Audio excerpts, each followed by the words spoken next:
کراچی سے آغا محمد رضوان کی رپورٹ کے مطابق Pakistan Peoples Party district east PS 105 UC9 کے جعلی کارکن اویس خان اور ان کی ٹیم کی جانب سے ڈسٹرکٹ میونسپل کارپوریشن کی مدد سے علاقے میں صفائی مہم اور علاقے میں اسٹریٹ لائٹس لگوانے کا کام شروع کر دیا گیا ہے۔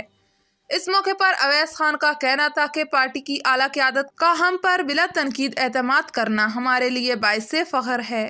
عوام کی خدمت کرنے کا جذبہ دیکھ کر پارٹی کی اعلیٰ قیادت نے ہمیں موقع دیا، اس پر ہم تمام کارکنان ان کے تہہ دل سے مشکور و ممنون ہیں۔ پاکستان پیپلز پارٹی ایک عوامی جماعت ہے اور عوام کی خدمت کرنا ہم اپنا فرض سمجھتے ہیں اور آگے بھی پاکستان پیپلز پارٹی کے پلیٹ فارم سے اس طرح کے دیگر اقدامات کرتے ہوئے عوام کی خدمت کی جاتی رہے گی اور پاکستان پیپلز پارٹی اور اس کے جعلی کارکن عوام سے پر امید ہے کہ آئندہ الیکشن میں پارٹی کے نمائندے کو بھرپور انداز میں سپورٹ کریں گے کیونکہ عوام کی خدمت ہی ہمارا نصب العین ہے۔ خبر شامل کرتے ہیں نوشہرہ وادی سوند سے، رپورٹ کر رہے ہیں ملک زاہد فاروق اوان۔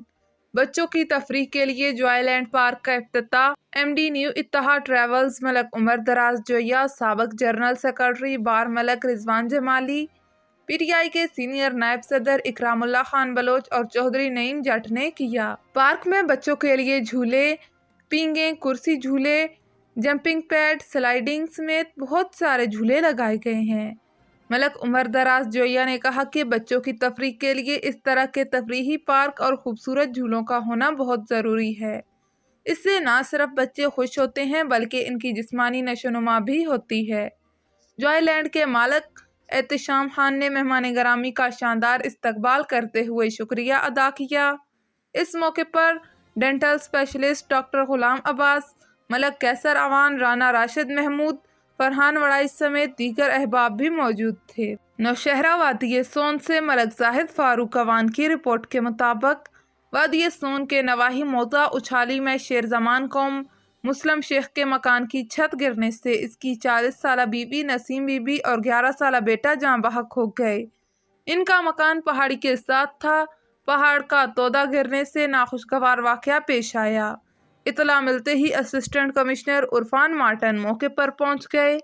ریسکیو 1122 کے اہلکاروں نے لاش نکال کر THQ اسپتال نوشہرہ منتقل کر دی۔ کراچی سے آغا محمد رضوان کی رپورٹ کے مطابق ہیڈ محرر ریوٹ گلفراز خان کے سسپینڈ ہونے کے بعد چلنے والے تمام جرائم کی فیکٹری کی بیٹ کو ہائی جیک کرنے والا وحید اوان SHO پاک کالونی کے اعتماد بحال کرنے والے تمام گٹکے کے کارخانوں اور کیبنوں سے بیٹ وصول کر کے IG سندھ کی جانب سے بنائی گئی اسپیشل فورس کے لیے چیلنج بن گیا۔ علاقہ مکینوں کی جانب سے ویڈیوز وقت با وقت جرائم کی موصول ہونے لگی ہیں۔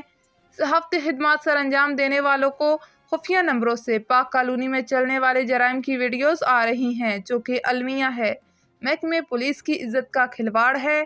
کینسر نما گٹکے کی کھلے عام ترسیل سے اسپیشل فورس ٹیم کو مکمل طور پر آگاہی فراہم کی جا رہی ہے۔ مدینہ بریانی سینٹر کے ساتھ لبیک ہوٹل پر لگے گٹکے کے کیبن پر کھلے عام فروخت کا عمل جاری ہے جس کو سب انسپکٹر وحید اوان کی سرپرستی حاصل ہے۔ عوام نے SSP گماڑی سے پرزور مطالبہ کرتے ہوئے کارروائی کی اپیل کی ہے۔